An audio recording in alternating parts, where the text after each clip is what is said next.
Subscribe மற்றும் bell ஐக்கானை press பண்ணீங்க அப்படின்னா எங்கள் வீடியோஸோட நோட்டிஃபிகேஷன் உடனுக்குடனே கிடைக்கும். அனைவருக்கும் ஆன்லைன் மீடியாவின் அன்பு வணக்கங்கள். இந்த வீடியோவில் 6/1/2024 அன்று நடைபெற்ற எக்ஸிக்யூட்டிவ் ஆஃபீஸர் கிரேட் 1 எக்ஸாமில் கேட்கப்பட்ட ஆப்டிடியூட் அண்ட் ரீசனிங்கான சொல்யூஷன் வீடியோ தான் பார்க்க போகிறோம். முதல் கேள்வி பார்க்கலாம். ஏ ஆனவர் பி என்பவரை காட்டிலும் வேலை செய்வதில் 3 மடங்கு வேகமானவர். அவரால் அந்த வேலையை பி எடுத்துக்கொண்ட நேரத்தை விட 24 நாட்கள் குறைவாக எடுத்து முடிக்க முடிகிறது. இருவரும் சேர்ந்து அந்த வேலையை முடிக்க ஆகும் நாட்கள் என்ன அப்படின்னு சொல்லி கேட்டிருக்காங்க.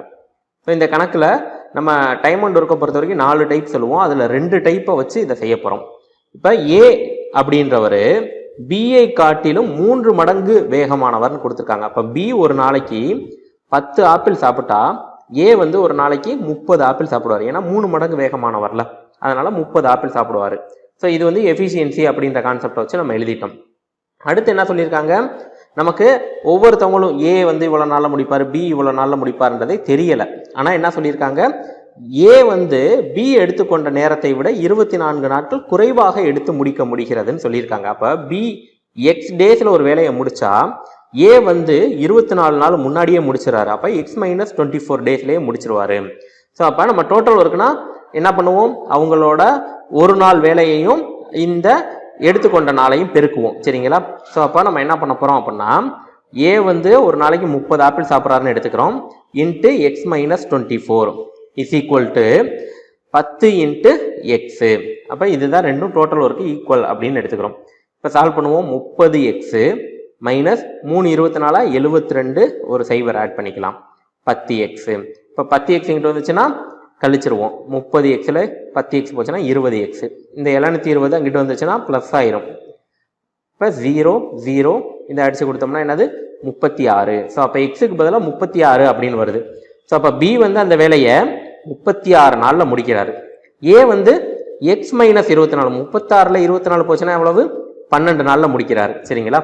ஸோ அப்போ நமக்கு ஏபி ஒரு வேலையை முடிக்க ஆகும் நாட்கள் அப்படின்ற ரெகுலர் கான்செப்ட் ஃபர்ஸ்ட் டைப்பு வந்துருச்சு. அப்போ ஏ ஒரு வேலையை 12 நாள்லையும் பி ஒரு வேலையை முடிக்க 36 நாள் எடுத்துக்கிட்டா 2 பேரும் சேர்ந்து அந்த வேலையை முடிக்க எவ்வளோ நாள் ஆகும் அப்படின்றதான் கேட்டிருக்காங்க. இப்போ 12 36 2 எல்சியம் பார்த்தோம்னா எவ்வளவு 36. 3 12 36, ஒரு 36 36. ஸோ அப்போ 3 + 1 2 பேரும் சேர்ந்து வேலை பார்த்தா ஒரு நாளைக்கு 4 ஆப்பிள் சாப்பிடுவாங்க. மொத்தம் சாப்பிட வேண்டிய ஆப்பிள் எண்ணிக்கை 36 டிவைடட் பை 4 அடிச்சு கொடுத்தீங்கன்னா 9 டேஸ் அப்படின்றது வந்துருச்சு. சரிங்களா? ஸோ இது ரொம்ப சிம்பிளான கணக்கு தான். சரிங்களா?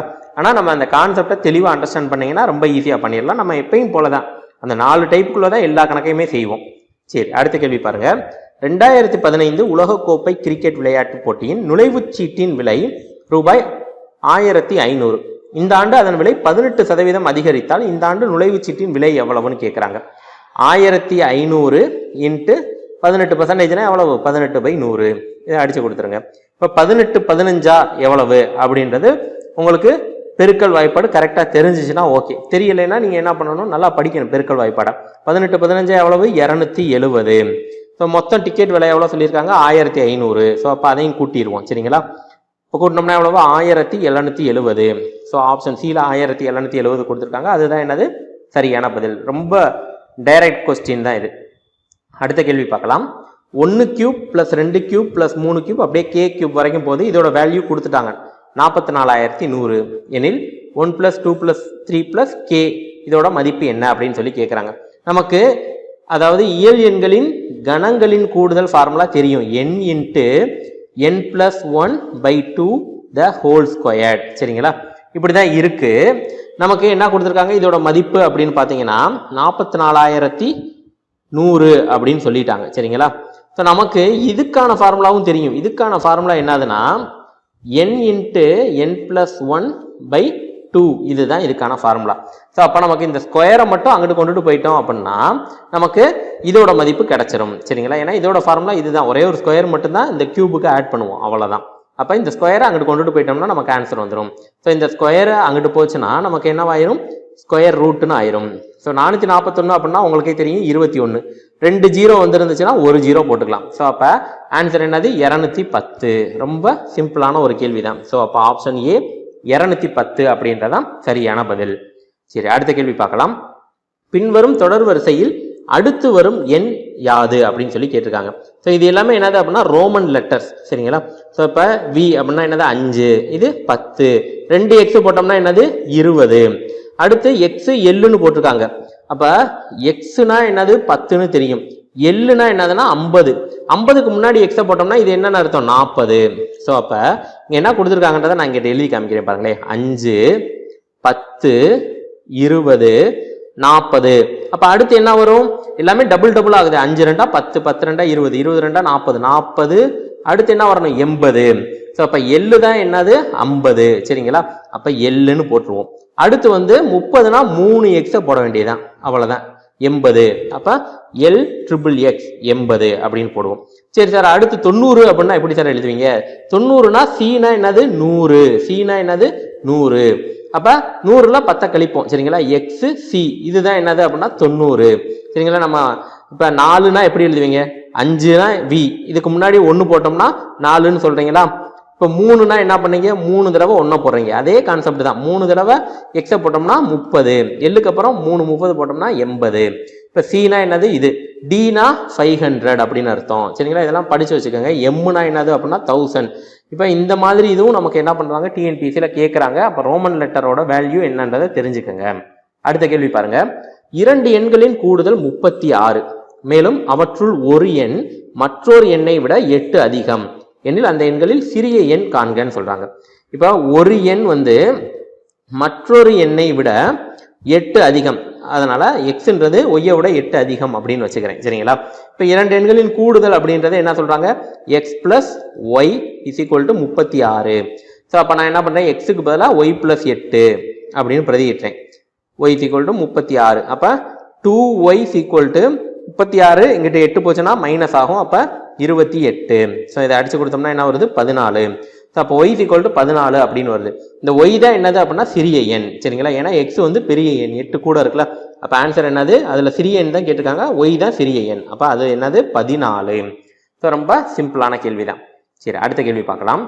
2ஆல் வகுபடும் ஆனால் 4ஆல் வகுபடாத 3 இலக்க எண்களின் எண்ணிக்கை என்ன அப்படின்னு சொல்லி கேட்குறாங்க. 3 இலக்க எண்கள் மொத்தம் எத்தனை இருக்கு அப்படின்னு ஃபர்ஸ்ட் தெரியணும். சரிங்களா? 100ல் ஆரம்பிக்குது. சரிங்களா? அதுல இருந்து ஆரம்பிச்சு 101 இப்படியே வந்து 999 வரைக்கும் இருக்கிறது தான் 3 இலக்க எண்கள். சரிங்களா? இதுல 101ல இருந்து 999 வரைக்கும் என்னன்னீங்க அப்படின்னா நமக்கு என்ன வரும்? 899 வரும். சரிங்களா? இந்த 100ஐயும் சேர்த்துட்டோம்னா மொத்தம் 900 நம்பர் இருக்கு. சரிங்களா? 900 நம்பர்ல 2ஆல் அடிபடக்கூடிய நம்பர் அப்படின்னா 2ஆல் அடிச்சு பார்த்தோம்னா வரும் 450 நம்பர் என்ன பண்ணும் அப்படின்னா 2ஆல வகுபடும். ஆனால் 4ஆல் வகுபடாத அப்படின்னு சொல்லியிருக்காங்க. 4ஆல வகுபடாத ஏற்கனவே 2ஆல் அடிச்சு கொடுத்துட்டோம். இன்னொரு தடவை 2ஆல் அடிச்சு கொடுத்தீங்கன்னா அது 4ஆல அடிபடுற நம்பர் எத்தனை அப்படி இருக்கு அப்படின்றது நமக்கு தெரிஞ்சிடும். சரிங்களா? இப்போ இன்னொரு தடவை 2ஆல் அடிச்சு கொடுக்குறேன். அடிச்சு கொடுத்தீங்கன்னா என்ன வருது? 225 அப்படின்னு வருது. ஸோ அப்போ 225 நம்பர் 4ஆல வகுபடுற எண் இருக்கு. சரிங்களா? ஆனா இவங்க என்ன சொல்றாங்க? 2ஆல வகுபடணும், ஆனா 4ஆல வகுபடக்கூடாது அப்படின்னு சொல்றாங்க. அப்ப 450ல இருந்து 225 கழிச்சிருவோம். அதே 225 தான் வருது. ஸோ அப்ப ஆன்சர் என்னது? ஆப்ஷன் பி 225 அப்படின்றதான் சரியான பதில். சரிங்களா? ரொம்ப சிம்பிளான கேள்விதான். சரிங்களா? 900 நம்பர் இருக்கு. அது 2ஆல வகுபடுற நம்பர் எத்தனை இருக்கும்? பாதி இருக்கும், 450. அதுலயும் பாதி 4ஆல வகுபடுற நம்பர் இருக்கும். ஸோ அப்ப அதை 2 கழிச்சிட்டோம்னா ஆன்சர் வந்துடும். அவ்வளவுதான். சரிங்களா? சரி, அடுத்த கேள்வி பாருங்க. லாம்பிக் என்பதை 83, 57, 64 எனவும் டைமண்ட் என்பதை ஒரு நம்பர் கொடுத்திருக்காங்க. இப்படி குறியிட்டால் பிளைண்ட் என்பது குறிக்கப்படும் விதம் என்னன்னு சொல்லி கேட்டிருக்காங்க. ஸோ இது வந்து டைரக்டா எல் அப்படின்னா 8 அப்படின்னு கொடுத்துருக்காங்க, ஏ அப்படின்னா 3ன்னு கொடுத்துருக்காங்க. இங்க ஏ வந்திருக்கு, டைமண்ட்லையும் ஏ வந்திருக்கு, அங்கேயும் என்னன்னு தான் கொடுத்துருக்காங்க? 3ன்னு தான் கொடுத்துருக்காங்க. அடுத்து எம்ன்றத 5ன்னு சொல்லியிருக்காங்க, பின்றத 7 அப்படின்னு சொல்லியிருக்காங்க. சரிங்களா? அடுத்து ஐ அப்படின்றத 6 அப்படின்னு சொல்லியிருக்காங்க. இங்கேயும் டைமண்ட்ல ஐ வருது, 6ன்னு தான் சொல்லியிருக்காங்க. ஸோ அப்ப அப்படியே பாருங்க, பி அப்படின்றது எங்க வருது? லாம்பிக் பில வந்திருக்கு, பி வந்து 7ன்னு சொல்லியிருக்காங்க. அப்ப பிளைண்ட்ல பி அப்படின்றதுக்கு 7. அடுத்து எல் அப்படின்றது என்னது? லாம்பிக்ல ஃபர்ஸ்ட் லெட்டர் 8. சரிங்களா? அடுத்து ஐ அப்படின்றத டிஐ 6. சரிங்களா? அடுத்து என்னன்றது எங்க வந்திருக்கு? டைமண்ட்ல லாஸ்ட்டுக்கு முதல் லெட்டர். அப்ப எண்ணுக்கு என்னது? 9. அடுத்து டி வந்து 2லையுமே ஃபர்ஸ்ட் வந்திருக்கு. சரிங்களா? அப்ப 2. ஸோ அப்ப 7, 8, 6 9 2 ஆப்ஷன் ஏல கொடுத்துருக்காங்க. இதுதான் சரியான பதில். சரிங்களா? ஸோ அப்படியே அந்த லெட்டருக்கு என்ன நம்பர் அப்படியே பார்த்து எழுதிடுறோம், அவ்வளோதான். சரி, அடுத்து பாருங்க. பிளஸ் என்பது பெருக்கல் எனவும், மைனஸ் என்பது டிவிஷன் எனவும், மல்டிப்ளிகேஷன் என்பது அடிஷன் எனவும், வகுத்தல் என்பது மைனஸ் எனவும் குறித்தால் 12 மைனஸ் 3 பிளஸ் 5 இன்ட்டு 20 மதிப்பு என்னன்னு கேட்குறாங்க. 12 மைனஸ் என்பது வகுத்தல், அப்போ வகுத்தல் 3, பிளஸ் என்பது பெருக்கல், ஸோ அப்போ இன்ட்டு 5, பெருக்கல் என்பது கூட்டல், ஸோ அப்போ கூட்டல் 20. ஃபர்ஸ்ட் என்ன பண்ணணும், பாட்மாஸ் விதிப்படி வகுத்தல், ஸோ அப்போ 12 divided by 3 4 into 5 plus 20, 4 into 5 எவ்வளவு 20, 20 பிளஸ் 20 எவ்வளவு 40. ஆப்ஷன் ஏல 40 இருக்காங்க, அதுதான் சரியான பதில். சரி, அடுத்த கேள்வி பார்ப்போம். அடுத்தடுத்த இரு இயல் எண்களின் கூடுதல் 75 எனில் அவ்விரு எண்களை காண்கன்னு கேட்குறாங்க. இயல் எண்கள் அடுத்தடுத்த நம்பர் ரெண்டையும் கூட்டினா 75 வருது. அப்போ 2ஆல் அடிச்சு கொடுங்க. அடிச்சு கொடுத்தா என்ன வருது, 37 சம்திங் வருது, 37.5. அப்போ முன்னாடி இருக்கிற நம்பர் 1 37, அடுத்த நம்பர் 38. இது ரெண்டையும் கூட்டினா தான் என்ன வரும் 75. அவ்வளோதான், ரொம்ப சிம்பிளான கேள்வி. சரிங்களா? அடுத்த கேள்வி பாருங்க. அமுதா ஒரு சேலையை 18 நாட்களில் நெய்வார். அஞ்சலி அமுதாவை விட நெய்வதில் 2 மடங்கு திறமைசாலி. இருவரும் இணைந்து நெய்தால் அந்த சேலையை எத்தனை நாட்களில் நெய்து முடிப்பார் அப்படின்னு சொல்லி கேட்டிருக்காங்க. இப்போ அமுதா 18 நாளில் நெய்வாங்க அப்படின்றது தெரிஞ்சிருச்சு. சரிங்களா? இப்போ அஞ்சலி எவ்வளோ நாளில் நெய்வாங்க அப்படின்னு எப்படி சொல்லியிருக்காங்கன்னா, அமுதாவை விட நெய்வதில் 2 மடங்கு திறமைசாலி அப்படின்னு சொல்லியிருக்காங்க. 2 மடங்கு திறமைசாலின்னா டைம் டேக்கன் பாதி ஆயிரும். ஏன்னா அஞ்சலி என்ன பண்ணுறாங்க, ரொம்ப வேகமாக நெய்கிறாங்க. அப்போ இவங்களுக்கு 18 நாள் ஆகுது அப்படின்னா இவங்களுக்கு 9 நாள் தான் ஆகும். ஏன்னா 2 மடங்கு அப்படின்னு சொன்னால் டைம் டேக்கன் பாதி ஆகணும்ல, அதனால இதை போட்டுட்டேன். அப்போ 2 பேரும் சேர்ந்து செஞ்சா எவ்வளோ நாள் ஆகும்னு கேட்குறாங்க. 18க்கு 9 எல்சியம் என்னது 18. ஏன்னா 18 9ஆல் டிவைட் ஆகுது. ஒரு 18 18, 2 9 18. 2 பேர் சேர்ந்து ஒரு நாளைக்கு 3 ஆப்பிள் சாப்பிடுவாங்க அப்படின்னு வச்சுக்கலாம், அல்லது 3 சேலை நெய்வாங்கன்னு வச்சுக்கலாம். மொத்த ஒர்க்கு 18. 18 பை 3 அடிச்சு கொடுத்தோம்னா எவ்வளவு 6. ஸோ அப்போ 2 பேரும் சேர்ந்து, அமுதாவும் அஞ்சலியும் சேர்ந்து வேலை பார்த்தா 6 நாட்களில் அந்த வேலையை முடிச்சிருவாங்க. ஸோ ரொம்ப சிம்பிளான கணக்கு தான். சரி, அடுத்த கேள்வி பார்ப்போம். ஏ மற்றும் பி என்ற 2 குழாய்கள் தண்ணீர் தொட்டியை முறையே 18 மற்றும் 24 நிமிடங்களில் நிரப்பும். 2 குழாய்களும் ஒரே நேரத்தில் திறந்து விட்ட பின் தண்ணீர் தொட்டி 12 நிமிடங்களில் முழுமையாக நிரம்ப வேண்டும் எனில் குழாய் பியை எத்தனை நிமிடத்தில் அடைக்கப்பட வேண்டும்னு கேட்டிருக்காங்க. ஸோ ஃபர்ஸ்ட் எப்பயும் போல செஞ்சிருவோம். ஏ பின்னு 2 குழாய் இருக்கு. 18 24 நிமிடங்களில் என்ன பண்ணோம், நீர் நிரப்பும் கொடுத்துருக்காங்க. ஸோ அப்போ 2க்கும் நம்ம என்ன பண்ணுவோம் அப்படின்னா, ஃபர்ஸ்ட் எல்சிஎம் பார்ப்போம். 24 அப்படின்னா 72 அப்படின்றத இதுக்கு எல்சிஎமாக வருது. ஏன் அப்படின்னா 24 × 2 48, 18ஆல் டிவைட் ஆகல, அதனால 3ஆல் பெருக்கிறேன். சரிங்களா? எல்சிஎம்க்கு நம்ம ஒரு ஷார்ட்கட் வீடியோ போட்டிருக்கோம், அதை பார்த்துக்கோங்க. ஸோ அப்போ 72 அப்படின்னா 18 நாளா 72, 24 3 72. ஸோ அப்போ 2ஐயும் கூட்டினோம்னா எவ்வளோ வருது, 2 குழாயும் ஒரே நேரத்தில் சேர்த்து திறந்து விட்டோம்னா 7ன்னு வருது. சரிங்களா? மொத்தம் total work 72. So divided by 7. So இப்போ இதை அடிச்சு கொடுத்தோம் அப்படின்னா நமக்கு என்ன வரணும் அப்படின்னா 12 நிமிடங்களில் நிரப்பணும் அப்படின்னு சொல்லியிருக்காங்க. சரிங்களா?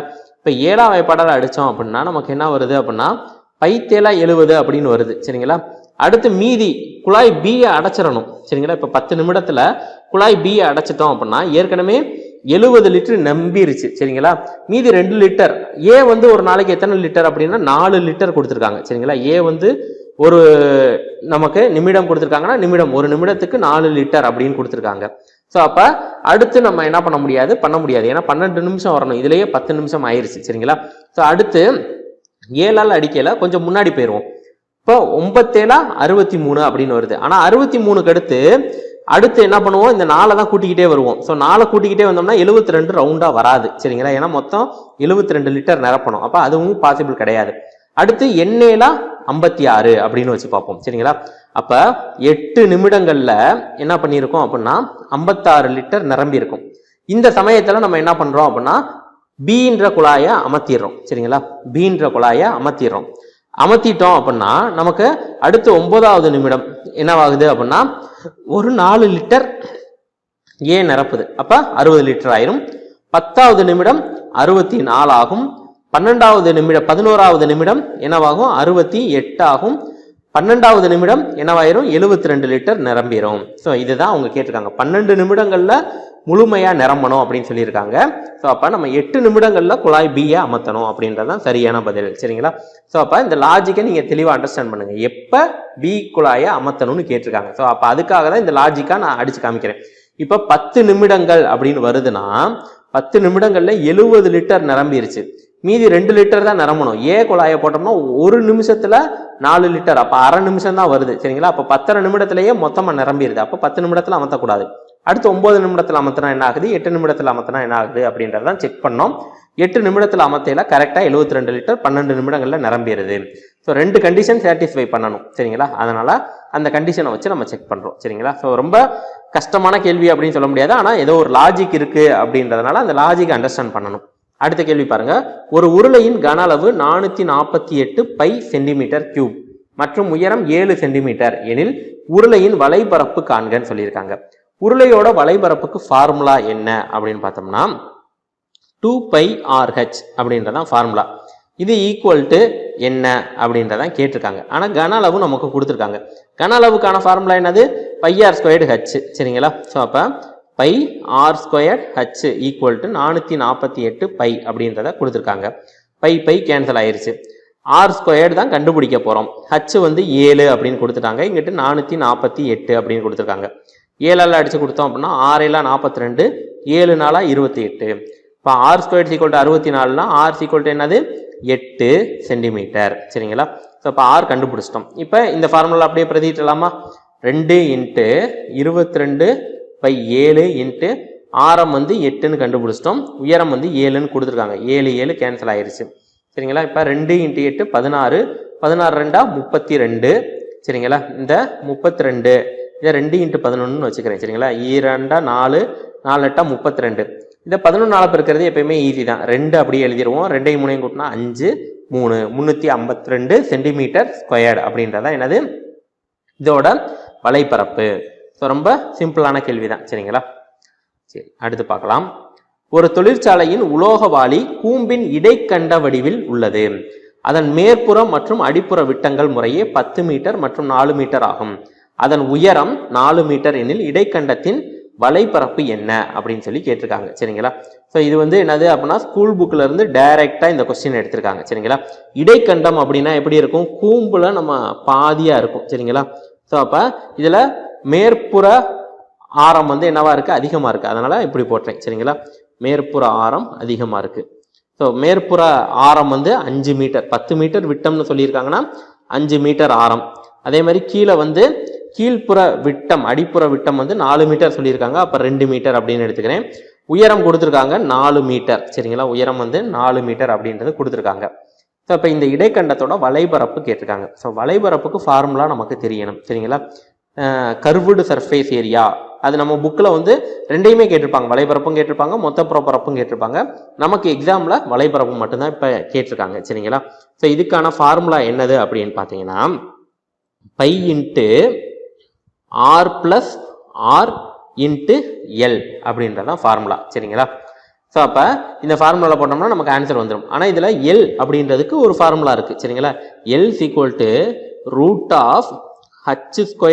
+ Capital R - small r the whole squared அப்படின்றதான் இதுக்கான ஃபார்முலா. ஸோ அப்போ எல்லை ஃபர்ஸ்ட் கண்டுபிடிக்கணும். அதாவது என்னது சாய் உயரம் அப்படின்னு சொல்லுவோம். நமக்கு இங்கே கொடுத்துருக்கிறது h. ஸோ அப்போ h அப்படின்றது என்னது 4². சரிங்களா? √4² + கேபிட்டல் R - ஸ்மால் r என்ன வரும் 3². 4² 16, 3² 9, 16 9 என்னது 25. அப்போ இதை ரூட்ல இருந்து வெளியே எடுத்தோம்னா 5. எல் ஈக்குவல் டு என்னன்னு கிடைச்சிருச்சு 5ன்னு கிடைச்சிருச்சு. ஸோ அப்போ இதை இந்த ஃபார்முலாவில் நம்ம பிரதியிட்டலாம். சரிங்களா? ஸோ அப்போ π அப்படின்னா என்னது 22/7 இன்ட்டு r + r 5 + 2 என்னது 7 இன்ட்டு சாய் உயரம் என்னது 5. ஸோ 7 கேன்சல் ஆயிடுச்சு. 22 × 5 எவ்வளவு 110 மீட்டர் ஸ்கொயர்டு அப்படின்றதான் சரியான பதில். சரிங்களா? ஸோ இடைக்கண்டம் அப்படின்றதுக்கு உங்களுக்கு ஃபார்முலா தெரிஞ்சிச்சுன்னா நீங்கள் ரொம்ப சிம்பிளாக செஞ்சிடலாம். ஸோ ஆப்ஷன் பியில் 110 மீட்டர் ஸ்கொயர் கொடுத்துருக்காங்க. அதோட நம்ம முடிச்சிடலாம். இதில் டோட்டல் சர்ஃபேஸ் ஏரியா அப்படின்னு கேட்டாங்கன்னா மேலே இருக்கக்கூடிய இந்த வட்டத்தின் பரப்பையும் இந்த வட்டத்தின் பரப்பையும் ஆட் பண்ணுவோம்.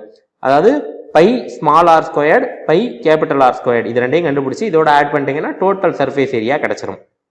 சரி, அடுத்த கேள்வி பார்க்கலாம். 8% வட்டி வீதம் ஒரு தொகையின் 2 ஆண்டிற்கான தனி வட்டி கூட்டு வட்டி இவற்றின் வேறுபாடு ரூபாய் 768. அத்தொகையை காண்கன்னு சொல்லியிருக்காங்க. 2 வருடம் தனி வட்டி கூட்டு வட்டி வேறுபாடு அப்படின்னு சொல்லிட்டா நமக்கு ஃபார்முலா தெரியும். என்னது? PR²/100². இது எவ்வளவுன்னு சொல்லியிருக்காங்க? 768. இப்போ அசல் தான் நமக்கு கேட்டிருக்காங்க. சரிங்களா? அப்போ P அப்படின்றத கண்டுபிடிக்க போறோம். R² வட்டி வீதம் என்னது? 8². அப்போ 8 × 8 டிவைடட் பை 100 × 100 ஈக்குவல் டு என்னது? 768. ஸோ அப்போ 8ஆல் ஃபர்ஸ்ட் அடிச்சு பார்ப்போம். 8ஆல் அடித்தோம் அப்படின்னா 9×8 72, மீதி 48, 6×8 48, 8 96, 12×8 96. ஸோ அப்போ P ஈக்குவல் டு 12 போட்டு 4 0 போடணும். சரிங்களா? 4 0 போட்டோம் அப்படின்னா அதுதான் ஆன்சர். அப்போ 1,20,000. ஆப்ஷன் சியில் 1,20,000 கொடுத்துருக்காங்க. இப்போ அதுதான் என்னது? அசல் தொகை. ரொம்ப சிம்பிள் தான். 2 வருஷத்துக்கு என்ன ஃபார்முலா? தனி வட்டிக்கும் கூட்டு வட்டிக்கும் வித்தியாசம் அப்படின்றது தெரிஞ்சிருக்கணும். சரி, அடுத்த கேள்வி பார்ப்போம். ஒரு குறிப்பிட்ட காலத்தில் கூட்டு வட்டியில் ரூபாய் 1,25,000 ஆனது ரூபாய் 1,48,877 ஆக 6% ஆண்டு வட்டி வீதத்தில் கிடைக்கிறது எனில் அதற்கு ஆகும் காலம் என்னன்னு கேட்டிருக்காங்க. கூட்டு வட்டி ஃபார்முலா தெரியும். சரிங்களா? Amount equal to P × 1 + R/100^n. So இதில் மொத்த தொகை என்னது? இங்கே கொடுத்துருக்க 1,48,877. அசல் 1,25,000 அப்படின்னு சொல்லி கொடுத்துட்டாங்க. இன்ட்டு 1 + R கொடுத்துருக்காங்களா அப்படின்னு பார்த்தோம்னா 6% கொடுத்துருக்காங்க பை 100^n. இந்த 2ஆல் அடித்து கொடுத்தோம்னா 3, இங்கே 20 அப்படின்னு வரும். சரி, 2ஆல் அடித்தோம்னா 50 அப்படின்னு வரும். ஸோ அப்போ இதை குறுக்கு பெருக்கல் பண்ணோம்னா 50 + 3 53/50^n அப்படின்னு வந்துடுது. இந்த 1,25,000 இங்கிட்டு போச்சுன்னா வகுக்கும். சரிங்களா? ஸோ அப்போ இது என்ன வந்துடுது? 1,48,877 டிவைடட் பை 1,25,000 அப்படின்னு வந்துருச்சு. ஸோ இங்கே பவர் என்னன்னு இருக்குது. சரிங்களா? அப்போ இதை ஸ்கொயரோ கியூப்போ நம்ம பண்ணணும் அப்படின்றது தெரியுது. இப்போ அங்கே 50ன்னு இருக்குது. இந்த 50 தான் என்னவா மாதிரி இருக்குது? 1,25,000. சரிங்களா? இப்போ 5 கியூப் பண்ணோம்னா தான் நமக்கு 125 அப்படின்னு வரும். சரிங்களா? 5 கியூப் பண்ணாதான் 125ன்னு வரும். ஒரு சைபர் போட்டோம் அப்படின்னா கியூப் ஆகையில 3 சைபர் ஆயிருக்கும். சரிங்களா? அப்போ கீழே இருக்கிறது 50 கியூப். சரிங்களா? அப்போ இங்கே என்ன வரும்? பவர் எண்ணுக்கு பதிலாக என்ன தான் வரணும்? 3 தான் வரணும். சரிங்களா? ஸோ இது ஒன்றை வச்சே கண்டுபிடிச்சிடறேன். அப்போ 53 கியூப் தான் என்னது? இதுவாக இருக்கும். 3 9, 9 3 27, 7ன்னு முடியுதா? அப்போ அந்த லாஜிக்கை வச்சு அண்டர்ஸ்டாண்ட் பண்ணிடலாம். எண்ணு ஈக்குவல் டு என்ன தான் போட முடியும்? இந்த இடத்துல 3 தான் போட முடியும். ஏன்னா கீழே ஒரு நம்பர் மேலே ஒரு நம்பர் வராது. சரிங்களா? 50க்கு என்ன நம்பர் வருதோ அதே தான் 53க்கும். ஸோ அப்போ ஆன்சர் என்னது? 3 வருடங்கள். சரிங்களா? ஸோ இது இந்த லாஜிக்கை அண்டர்ஸ்டாண்ட் பண்ணிட்டீங்கன்னா ரொம்ப ஈஸியாக பண்ணிடலாம். சரி, அடுத்த கேள்வி பார்க்கலாம். அரவிந்து என்பவர் ரூபாய் 8,000 ஆகாஷ் என்பவரிடமிருந்து 7% தனி வட்டி வீதத்தில் கடனாக பெற்றார். அவர் 2 ஆண்டுகளின் முடிவில் திருப்பி செலுத்த வேண்டிய வட்டியையும் தொகையையும் காண்க அப்படின்னு சொல்லியிருக்காங்க. சரிங்களா? அரவிந்து 8,000 ரூபாய் வாங்கியிருக்காரு. சரிங்களா? யார்கிட்ட இருந்து? ஆகாஷ் என்பவரிடமிருந்து 7% தனி வட்டி தான். சரிங்களா? தனி வட்டி தான் சொல்லியிருக்காங்க.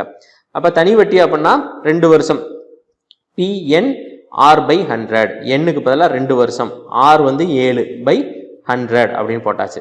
00 00 கேன்சல் ஆயிடுச்சு.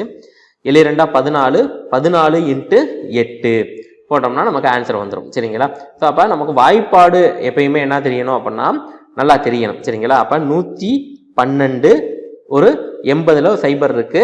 அந்த சைபரை ஆட் பண்ணிட்டேன். அப்போ 1120 அப்படின்றது தான் வட்டி. சரிங்களா? அவங்க கேட்டிருக்கிறது வட்டியையும் தொகையையும் கேட்டிருக்காங்க. வட்டி 1120 ரூபாயையும் அசலையும் கூட்டினோம்னா நமக்கு என்ன கிடைச்சிரும்? அந்த மொத்த தொகை கிடைச்சிரும். ஸோ அப்போ 8,000 இதோட கூட்டணும் அப்படின்னா நமக்கு என்ன கிடைக்குது? 9,120. ஸோ அப்போ வட்டி 1120, அசல் வட்டி ரெண்டையும் சேர்த்து மொத்த தொகை 9,120. ஸோ அப்போ ஆப்ஷன் ஏ தான் என்னது? சரியான பதில். சரிங்களா? சரி, அடுத்த கேள்வி பார்க்கலாம். ஒரு தொகை ஒரு குறிப்பிட்ட தனி வட்டி வீதத்தில் 2 ஆண்டுகளில் ரூபாய் 6,200 எனவும் 3 ஆண்டுகளில் ரூபாய் 6,800 எனவும் உயர்கிறது எனில் அந்த தொகை என்ன அப்படின்னு சொல்லி கேட்டிருக்காங்க. 2 வருஷத்துல என்னவாமாகிறது? 6,200 மாறுதான். அதே இது 3 வருடங்கள்ல 6,800 மாறுது அப்படின்னு சொல்றாங்க. தனி வட்டின்னு சொல்லிட்டாங்க. இது ரெண்டுக்கு டிஃபரன்ஸ் எவ்வளவு ஆகுது அப்படின்னா வட்டி 600 ரூபாய் ஏறி இருக்கு. சரிங்களா? அப்ப இது வந்து என்னது? கேப்பு 1 இயர் அப்படின்றத இந்த கேப்பு.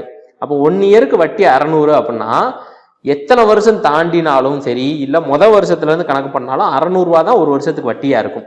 சரிங்களா? இப்போ 2 வருஷத்துல 6200 ஆகுது அப்படின்னு சொல்லியிருக்காங்க. அப்ப 2 வருஷத்துக்கு வட்டி மட்டும் அப்படின்னு கணக்கு பண்ணியிருந்தீங்கன்னா, ஒரு வருஷத்துக்கு 600னா 2 வருஷத்துக்கு எவ்வளவு? 1200 தான் வட்டியா இருந்திருக்கும். ஸோ அப்போ இந்த 1200 6200ல இருந்து கழிச்சிட்டோம்னா நமக்கு எவ்வளவு கிடைக்குது? 5000 கிடைக்குது. ஸோ அப்போ அசல் தொகை தான் கேட்டிருக்காங்க. அசல் தொகை எவ்வளவு? 5000 ரூபாய் அப்படின்றதான் அசல். சரிங்களா? ஸோ அப்போ ரொம்ப சிம்பிள். இந்த லாஜிக்கை கரெக்டாக அண்டர்ஸ்டாண்ட் பண்ணணும். அடுத்த கேள்வி பாருங்க. 280 நபர்கள் ஒரு விமானத்தில் 2 முறை பயணம் செய்கின்றனர் எனில் விமானத்தில் 1400 நபர்கள் டேஷ் முறை பயணம் செய்யலாம் அப்படின்னு சொல்லி கேட்டிருக்காங்க. ஸோ அப்போ 2 முறை ஏன் பயணம் செய்யறாங்க அப்படின்னா, ஃபுல்லா என்ன பண்ண முடியாது, ஏற முடியாது. அதனால 2 முறை பயணம் செய்யறாங்க. அப்ப 280 பேர் ஒரே நேரத்துல போக முடியல. அப்போ ஒரு நேரத்துல எத்தனை பேர் போக முடியும்? 280/2 140 பேர் தான் போக முடியும். சரிங்களா? ஸோ அப்போ ஒரு முறை பயணம் செஞ்சா 140 பேர் போகலாம். அப்ப 1400 பேர் அப்படின்னா 140ஆல வகுத்தோம்னா நமக்கு என்ன கிடைக்குது? 10 அப்படின்றது கிடைக்குது. அப்போ 10 முறை போனோம்னா 1400 பேரை ஏற்றிட்டு போயிடலாம். ஸோ அப்போ ஆப்ஷன் பி தான் என்னது சரியான பதில். ஸோ இதுக்கெல்லாம் பேப்பர் பேனா எடுக்கணும்னே அவசியம் இல்லை, சும்மா பார்த்தே அண்டர்ஸ்டாண்ட் பண்ணிடலாம். சரி, அடுத்த கேள்வி பாருங்க.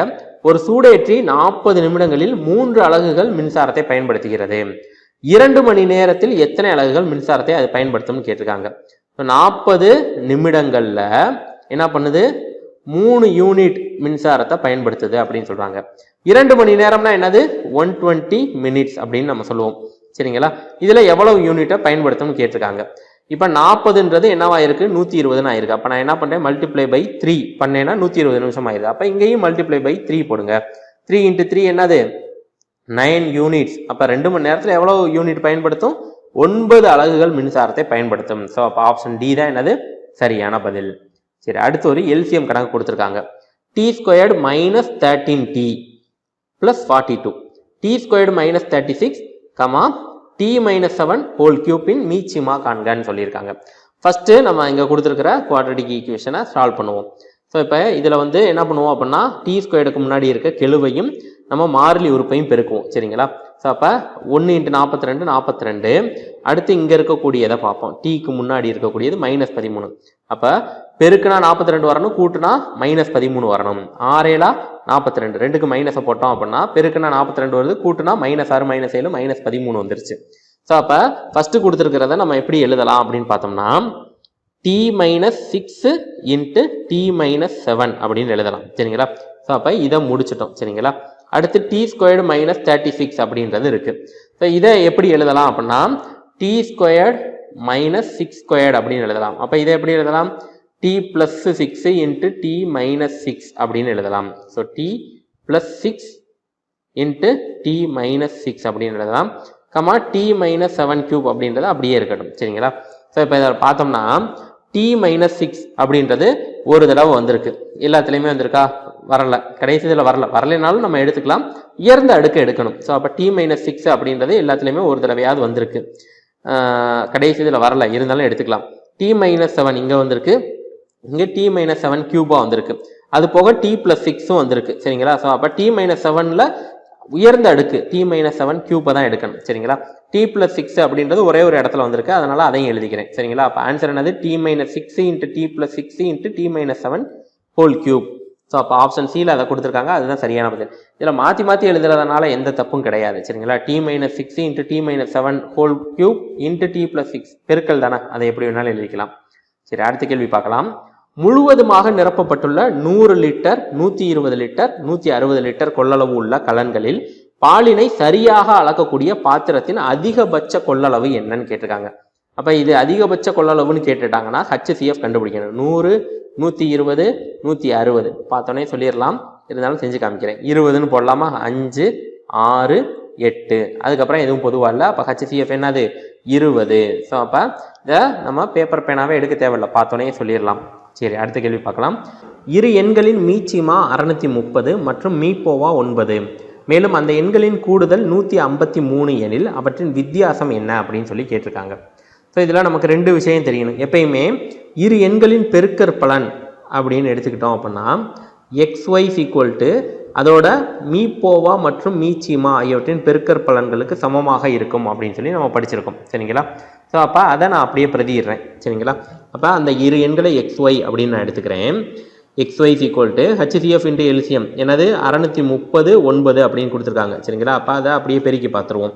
பெருக்கணும்னா என்ன வருது? 0 9 3 27க்கு 7 மீதி 2 9 54 56 அப்படின்றது வந்துருச்சு. ஸோ XY கண்டுபிடிச்சிட்டேன். அடுத்து என்ன கொடுத்துருக்காங்க அப்படின்னா அந்த எண்களின் கூடுதல் x plus y is equal to 153ன்னு கொடுத்துருக்காங்க. வித்தியாசம் கேட்டிருக்காங்க. அப்போ x minus y தான் கேட்டிருக்காங்க. இதுக்கான ஃபார்முலா என்னது அப்படின்னா x minus y whole squared is equal to x plus y the whole squared minus 4xy அப்படின்றது தான் ஃபார்முலா. சரிங்களா?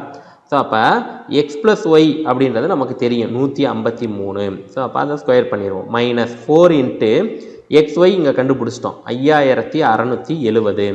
ஸோ அப்படியே இதை பெருக்குனா நமக்கு ஆன்சர் வந்துடும். இப்போ 153 ஸ்கொயர்டு எப்படி சார் கண்டுபிடிக்கிறது? இந்த வர்க்கம் கண்டுபிடிக்கிறதுக்கு நம்ம ஏற்கனவே ஒரு ஷார்ட்கட் போட்டிருப்போம். இப்போ 150 ஸ்கொயர்டு அப்படின்னா என்ன வரும்? 225 00 வரும். சரிங்களா? இதில் லாஸ்ட் டிஜிட்டை விட்டுருங்க. சரிங்களா? ஏன்னா 3 ஸ்கொயர்டுன்னு சொல்லிட்டாலே லாஸ்ட் டிஜிட் 9 தான் வரும். அடுத்து மீதி இருக்கக்கூடியது 150 அப்படின்னா எத்தனை 5 இருக்குது அப்படின்னு பார்ப்போம். எத்தனை 5? 35 இருக்குது. அப்போ 153 3 இது தள்ளி வருது. அப்போ 30 × 3 90. ஸோ இங்கே 90 கூட்டிடுங்க. 90 கூட்டினோம் அப்படின்னா நமக்கு என்ன வருது? 2340 அப்படின்றது வருது. ஸோ லாஸ்ட் டிஜிட் 9 அப்படின்னு போட்டுருவோம். இங்கே 0 இருக்குல்ல, அது வந்து 150க்குன்னா 0. அடுத்து 1 151னா 1ன்னு வரும். 152னா 4ன்னு வரும். அதுக்கேற்ற மாதிரி நம்ம போட்டுக்கிறோம். அடுத்து 4 × 5670. ஸோ அப்போ 0 4 28 மீதி 2 6 4 24 26 மீதி 2 4 5 20 22. ஸோ அப்படியே இதை கழிச்சா நமக்கு ஆன்சர் வந்துடும் 22 680. 9 10ல் 8 போச்சுன்னா 2. அடுத்து 4ல் 6 போகாது. அப்போ சாரி 3ல் 6 போகாது. அப்போ 13ல் 6 போச்சுன்னா என்னது? 7. ஸோ அடுத்து எல்லாமே 0 ஆயிடுச்சு. 729 அப்படின்னு வருது.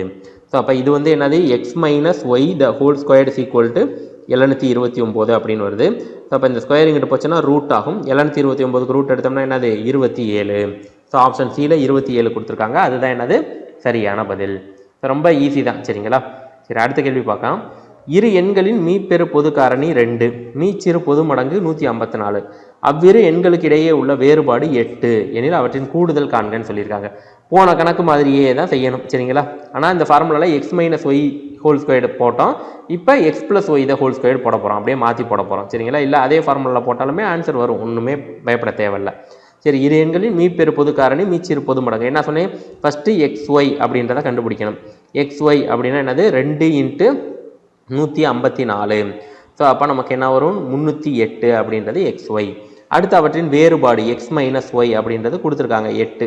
x plus y தான் கண்டுபிடிக்க சொல்கிறாங்க. சரிங்களா? அப்போ x plus y the whole squared is equal to x minus y the whole squared plus 4xy அப்படின்னு போட்டுருவோம். சரிங்களா? ஸோ அப்போ x minus y கொடுத்துருக்காங்களா? 8 ஸ்கொயர்டு ப்ளஸ் 4xy 308. இப்போ 8 ஸ்கொயர்டு எவ்வளவு? 64 ப்ளஸ் என்னாங்க 32 4 12. ஸோ அப்போ இதை கூட்டினோம் அப்படின்னா நமக்கு என்ன வருது? 1296. ஸோ அப்போ x plus y the whole squared equal to என்ன வருது? 1296 அப்படின்னு வருது. ஸோ இந்த ஸ்கொயர் எங்கிட்ட போச்சுன்னா என்னவாகும்? ரூட் ஆகும். அப்போ 1296னா என்னது? 36 ஸ்கொயர்டு தான் 1296. ஸோ அப்போ ஆன்சர் என்னது? 36 அப்படின்றதான் சரியான பதில். ஸோ அப்போ 2 கணக்கு அடுத்தடுத்து ஒரே மெத்தட்லேயே கேட்டிருக்காங்க. சரிங்களா? ரொம்ப வித்தியாசம்லாம் கிடையாது. ஒரு சின்ன வித்தியாசம், ஃபார்முலாவை மட்டும் லைட்டாக மாற்றி எழுதுகிறோம், அவ்வளோதான். சரி, அடுத்த கேள்வி பாருங்கள். கவின் 25க்கு 15 மதிப்பெண்கள் பெற்றால் அதன் சதவீதம் என்னன்னு கேட்குறாங்க. 25க்கு 15 மார்க் வாங்கியிருக்காரு. அப்போ இன்ட்டு 100 போட்டோம்னா பர்சன்டேஜ் ஆயிரும். ஸோ அப்போ இதை அடித்து கொடுத்தோம் அப்படின்னா என்ன வருது? 4 25 100. 15 × 4 எவ்வளவு? 60. ஸோ அப்போ 60% வாங்கியிருக்காங்க. சரிங்களா? ரொம்ப ஈஸியான கேள்வி. அடுத்து பாருங்கள். ஆழ்துளை கிணறு தோண்டும் வேலையாட்கள் ஒரு நாளில் 22 அடிகள் துளையிடுகிறார்கள் எனில் 110 அடிகள் ஆழத்தில் உள்ள நீரோட்டத்தை அடைய எத்தனை நாட்கள் ஆகும் அப்படின்னு கேட்டிருக்காங்க. மொத்தம் 110 அடி தோண்டணுமா, ஒரு நாளைக்கு 22 அடி. இப்போ இதை அடித்து கொடுத்தோம்னா எத்தனை நாள் ஆகுது? 5 நாள் ஆகுது. சரிங்களா? ஸோ அப்போ ஆப்ஷன் டி 5 நாட்கள் அப்படின்றத என்னது? சரியான பதில். ஸோ இந்த கொஸ்டின் பேப்பரை பொறுத்த வரைக்கும் எல்லா கேள்விகளுமே என்னது அப்படின்னா ரொம்ப எளிமையாக தான் வந்திருக்கு. ஒரு சில சம்ஸுக்கு ஃபார்முலா கரெக்டாக தெரியணும். அந்த மெத்தட் எப்படி பண்ணுறோம் அப்படின்றத நீங்கள் கரெக்டாக அண்டர்ஸ்டாண்ட் பண்ணிங்கன்னா ரொம்ப ஈஸியாக தான் இருந்துச்சு. சரிங்களா? நன்றி, வணக்கம்.